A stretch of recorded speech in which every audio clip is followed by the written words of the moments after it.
السلام علیکم پیارے بچوں، ایک نئی کہانی کے ساتھ آپ کی خدمت میں حاضر ہوں۔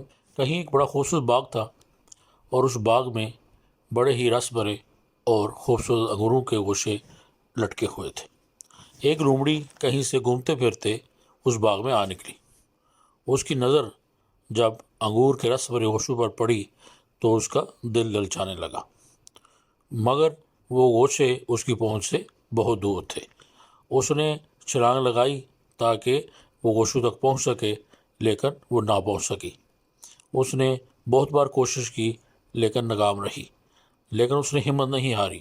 وہ کوشش کرتی رہی لیکن آخر تھک ہار کر بیٹھ گئی، اور باغ سے جاتے ہوئے وہ دل میں کہنے لگی کہ ویسے بھی مجھے انگور نہیں چاہیے تھے، یہ انگور کھٹے ہی تھے۔ تو اس کہانی کا نتیجہ کیا نکلا کہ کبھی کبھی کچھ چیزیں جب حاصل نہیں کر پاتے تو ہم سمجھتے ہیں کہ وہ اچھی نہیں تھی، یا وہ چیزیں جو ہمیں حاصل نہیں ہو پاتی ہم سمجھتے ہیں کہ ان میں کوئی خوبی نہیں تھی۔